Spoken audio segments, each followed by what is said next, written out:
Hi guys. Ow, I bit my tongue. Hello. Hi guys, what's up? It's Adriana Lee, and welcome back to my channel. I say this a lot on podcasts on the streets of Detroit because the shit is I've almost gotten kidnapped twice. So Adriana, you Yes. said you've almost been kidnapped twice. Could you elaborate on that? Yes. The first time that I almost got kidnapped was when I was driving to school. And mind you, I went to school downtown Detroit, okay?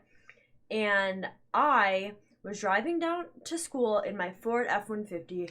Literally, I thought nothing of it. I was driving to school downtown Detroit, my same old routine. A red Crown Vic pulls behind me as I'm going onto a different expressway and turns their sirens on. But it's not actual sirens. It was literally off-market sirens that were in the window. I knew it was off-market because the siren was literally not even loud enough to be louder than my muffler on my Ford F-150. Like you could barely hear it. I'm like, oh my god, I'm getting pulled over. And then I look close to her and I see it's a red Crown Vic. And there's two people in it, a male and a female, that were not in uniform. There was no little like computer in the center console of it. It was literally just, they're just in there. And they pulled up to the side of me and they were like, and I was like, bruh, I am not pulling over. You guys are not cops. And I literally started calling 911 and like showed them that I was calling 911 and like put the phone up to my ear. And they drove away. And I was like, okay.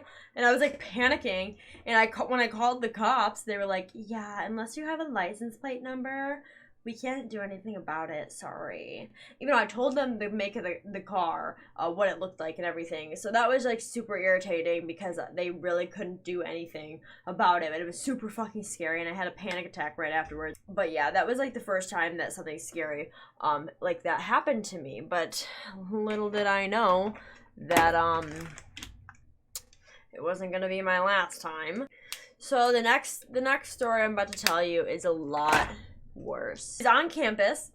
So me and my friend Emily were hanging out at the bookstore, just doing our homework. Not really. There is this guy like diagonally across from us. So like I was facing Emily, right near Emily, and like literally like right over there, like kind of diagonal, there was this guy who was writing something. He only had a folder and a piece of paper, and he was just writing. I'm not gonna be like, what the heck are you looking at? You know, like I just was like, okay, let me just mind my business.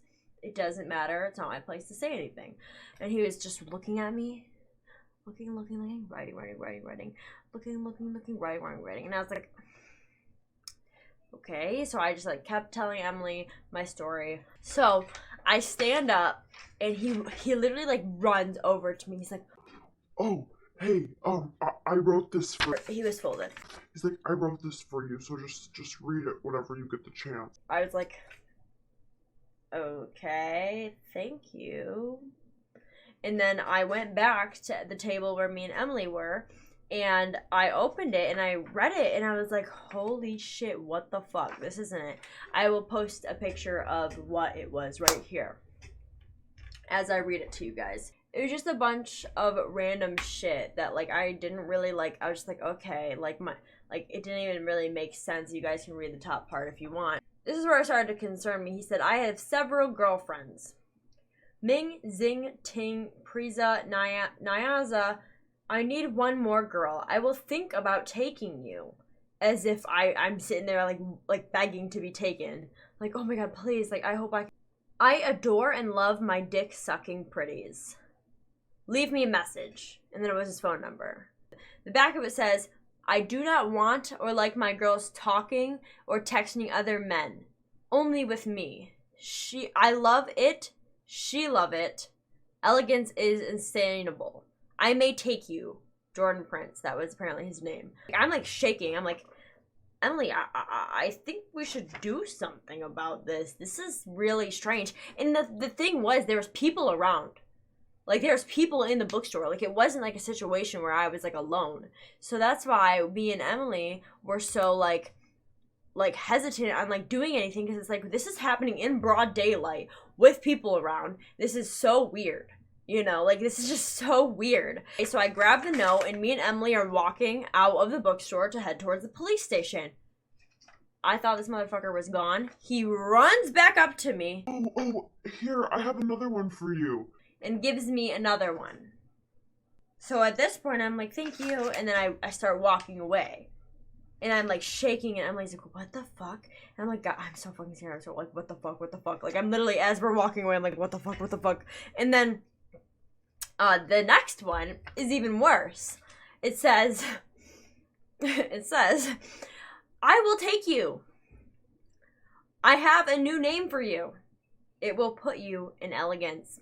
I'll give it to you later. Love only, Jordan Prince. Elegance is insanable. I think I said that right. Do not take money from rappers or politicians or any who may offer. We have more than enough for beautiful. Smile. The single is She's Beautiful, Baby. I love you. I will take you. On the back.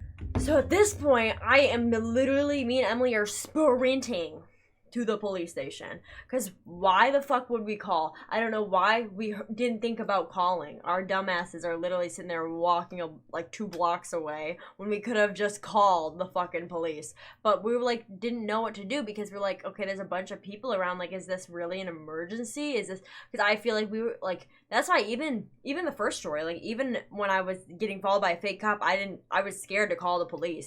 We get to the police station. I will put some videos here. Hey boy, it's Adriana Lee. I'm having a panic attack. But listen, I'm just minding my own business, sitting in the library, talking to Emily. And this man is looking at me. But like, basically, we were in the police station, waiting. I was sitting there with my notes, like, a police officer comes.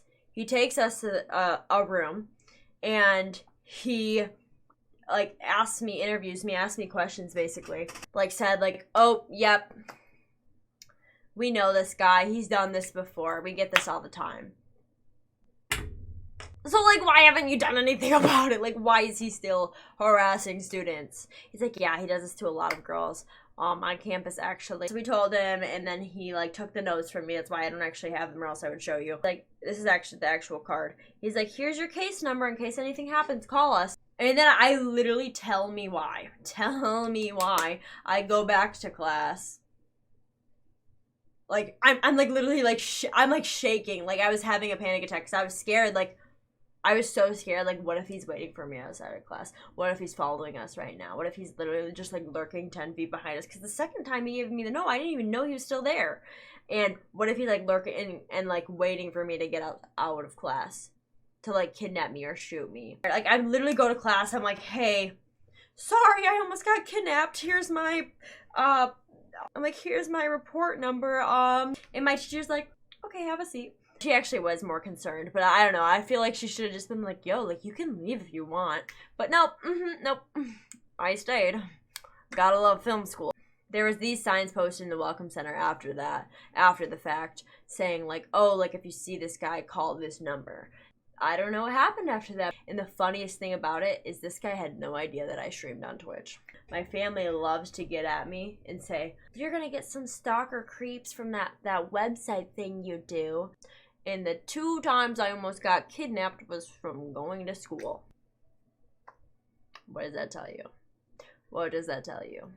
Also, now I'm extremely afraid of men. Thank you, Jordan Prince, for that.